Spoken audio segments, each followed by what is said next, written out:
Hi everyone, my name is Tiffany. Welcome back, or welcome if you've never been here before. Today, we are going to be discussing holiday romance novella recommendations.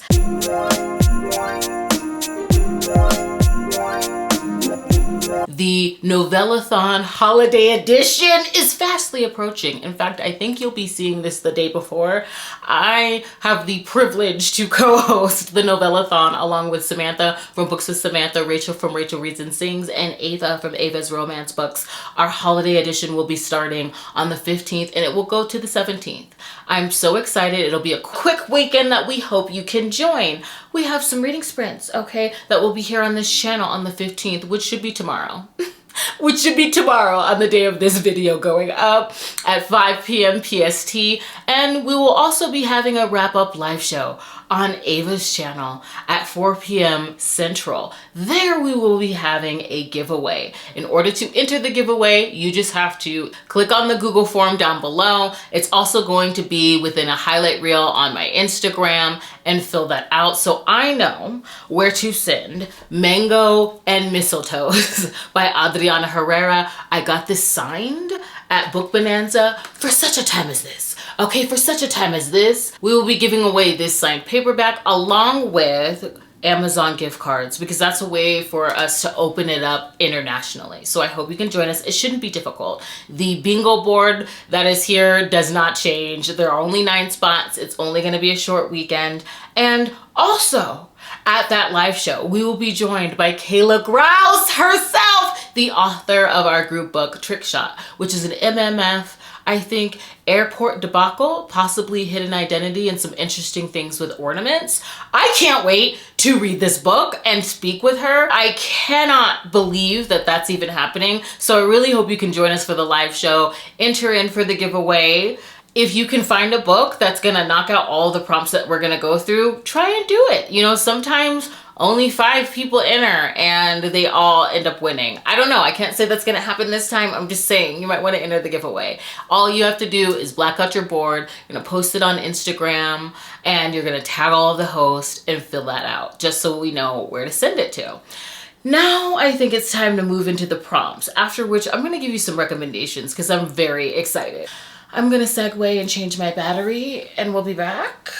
Comfortable, Jack? We're back. Okay, moving on to the prompts, we have Snowed In, Read With, Holiday Drink, which I've been loving that edition. Forced Proximity, which is my favorite trope. It's so versatile. We also have BIPOC Author. We have Disability Rep. Watch Favorite Holiday Film. Now, I'm just gonna sidebar here. I'm gonna say you can watch any film that you consider to be holiday. I personally have favorites that I just watch this time of year. Of course, there are the tried and trues. I have watched Love Actually. I love The Preacher's Wife at this time. The Best Man, okay? The Santa Claus, the first one with Tim Allen. It's kind of a must for me, but also around this time, I like to watch films that kind of put me in that existential, when the mental health is low, it's time to push ho type of vibe. And so that's usually films that span across decades, like Fried Green Tomatoes, okay, Beaches, Bicentennial Man. Sometimes I'll throw Meet Joe Black in there and question if death was going to shadow me before taking me out. Is my life entertaining enough? That kind of thing. So it could be any holiday film or any like movie you think is holiday. I'll be watching Superbad with my nephew this year. Superbad holiday? I mean, I would question because it's our tradition, so you can watch whatever you would like in terms of holiday movie. I just had to give that sidebar. Should probably be a reoccurring timestamp on this channel. Next, LGBTQ plus holiday and title, red, green, or blue on the cover. You should be able to fit anything into these prompts. As I've said, you do not have to read romance. There are cozies that I'm interested in. Samantha read a novella a day. That video is up on her channel. She also has a great graphic, and there's some cozy mysteries that I'm excited about. I know that I want to read The Christmas Guest by Peter Swanson. That's going to be a thriller, so you can really read anything you want. But let's move into the recommendations that I have in terms of holiday romance novellas, ones that I continue to think about and ones that I want to be rereading because they now have audiobooks. Firstly, I have Matzoh and Mistletoe by Jodie Griffin. This year, this is on audio, and I absolutely loved the the dynamic. We're following a heroine that volunteers through her synagogue, and for her mitzvah, her good deed, every single year, she volunteers at the local police station, which has been characterized as her doing ride-alongs with a particular officer that she's definitely attracted to, but she hasn't been able to act on it because she's been married, and in an abusive one at that. She's a recent divorcee, domestic violence survivor, and now this year on their ride along, he is elated that she's now single, but also timid and unsure of scaring her off with the things he likes to do in terms of intimacy. He's also trying to hold space for everything that she's been through, and I just love the journey that they go on in this book. I found it to be fresh, and it is also a BDSM romance as well. So I hope you enjoy it if you decide to pick it up. I also found Santa's Secrets by Casey Wells to be just fresh in terms of what I was picking up last year. This was a cover click. Okay, I can't believe I don't own this, but this is an Santa romance that spans across decades, where our hero catches Santa putting presents under the tree, and from there, they grow this friendship. Annually on Christmas Eve, they have these conversations over the course of his life, except now, in his 40s, he has a bit of a crush, and he doesn't quite know what to do with it. I loved the magical quagmires of how they could practically be together, and like the lore behind what makes Santa Claus work. And then also just the budding relationship between them and how they're both not wanting to cross the line. How it's a bit taboo, being that Santa has kind of watched him grow up and is confronted with these newfound feelings. It's really good. It's very good. I highly suggest you pick it up. It also features a mature romance. I also recommend, I want to get the title right because this is an alien romance that just tickled me, because she's quite literally with Krampus, or that's what he looks like. Ooh, Married to Krampus by Marina Simcoe. This has an audiobook. It's also on Hoopla. And it's a mail order bride situation where the heroine is paired with the colonel of a new planet that Earth is trying to establish political ties with. She's going to be the first mail order bride of her kind. And she is paired with this single dad, Grump, donning horns, fur, and hooves. He has a very stern disposition and his own just marital expectations that she combats, and it's about them learning each other's customs. Also, it is around Christmas time for her and her bringing in those traditions while also learning his, and as to why he leads in the way that he does. It's also absolutely hilarious. It's very steamy. Is it? It's kind of a slow burn for a romance, but it does go there later on. So enjoy that. But I just love their dynamic and him being a single father and what that means as a leader for him and within this like alien society. I adore this. I just was surprised by it. So highly suggest that you pick that up. I also have to recommend Dear Monster Claus by Mauve Black. I got this copy from Ava, and I absolutely adore having the physical copy because it features all the letters. This is a teach me situation between a Cupid and a demon Santana. Arson to be exact. And she begins writing him in hopes to claim her own romance as she's being tasked with doling out love for everyone else.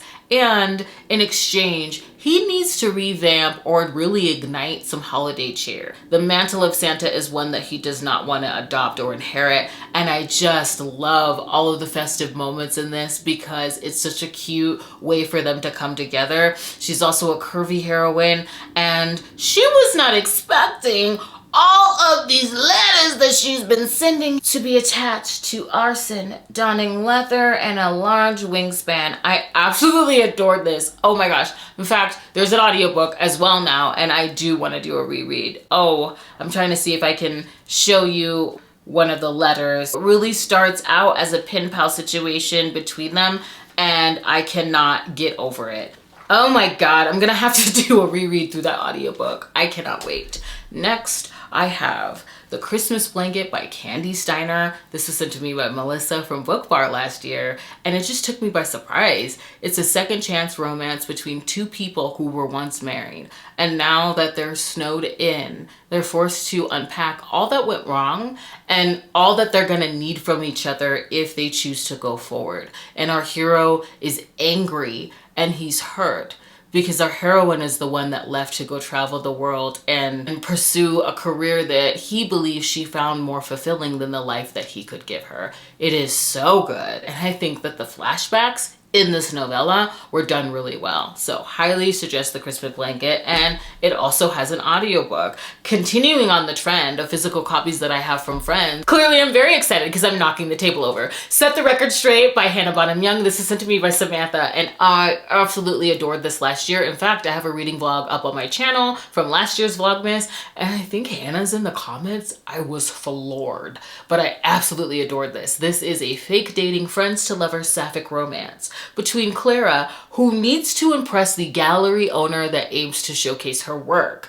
This is her idol, her mentor, okay?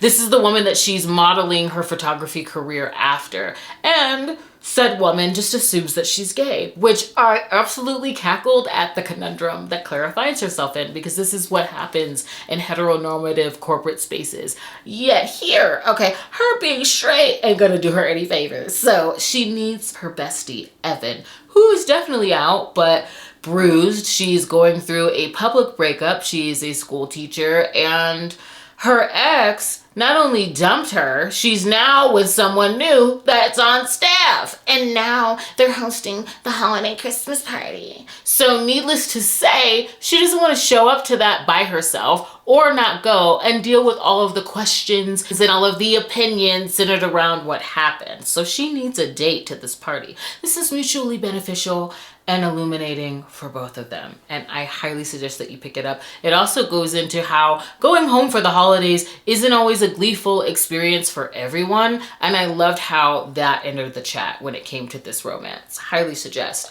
I think I want to go into historical because Orchids and Mistletoe by Kate Bateman was a favorite. Let me make sure that the cover is right. I know that you can see it, but oh yeah, we're on point. Orchids and Mistletoe, okay? This is a best friend's little sister, and I just loved the heroine in this. She's a botanist, and she wants to present her research on orchids to the Royal Society. However, now that she's back in London, she needs a place to house them, and who other than her late brother's best friend, who is an ex-spy, okay, now recluse, with plenty of room and quite specifically a hothouse to house her babies. And so she asks to stay there during the holiday season while she prepares, which he's very reluctant to do. We're dealing with a hero that is more than a grump. He's struggling with PTSD. He's socially awkward. He's also been pining for her for years and feels guilty about it because his best friend has passed. And the only reason why he agrees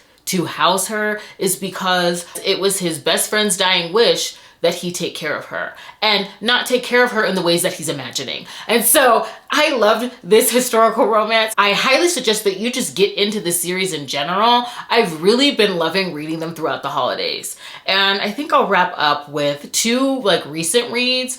I failed to include Second Bite by S.G. Tilley in my holiday romance reads wrap up video, and I loved it. It was inspired by the British Bake Off, and we're following a heroine that's going to be a contestant on this show, and her food is going to be judged by the chef that she's been in love with. This chef has grown weary of just the filming schedule and fame and the whole lot of it. This is going to be the last run for him, and when he meets the heroine, he's incredibly spit-in. It's almost unhinged, okay? I loved it, yet he's trying to mask that while judging her fairly and create these moments where they can spend time together. I thought it was so fun. Age gap, okay, possessive and obsessed hero. I was into it. If you like the Great British Bake Off, this was, I loved it. It was such a good nod. And then I have to mention, even though it was in my holiday romance reads video, I mean, Spiked Hot Chocolate by Rilzy Adams is it. Single father, recently out of a long-term relationship heroine. They coincidentally meet and share a meal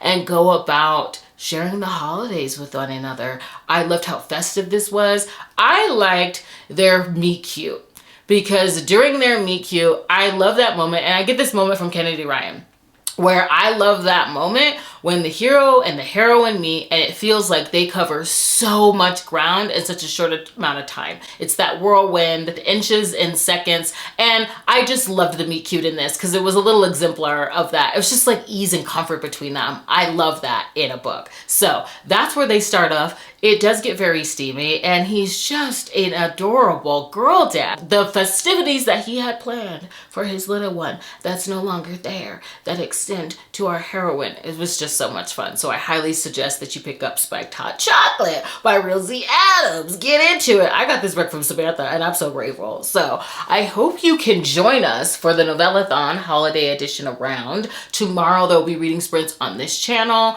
Be sure to enter into the giveaway. Check out that Google form. There aren't going to be a lot of spots on the bingo board. And I can't wait to talk to Kayla Grouse. Like, are you kidding me? I need to finish Rein Me In before so. So I will see you in the next one. Thank you for joining me. Hope to see you this weekend for the Novellathon. Bye.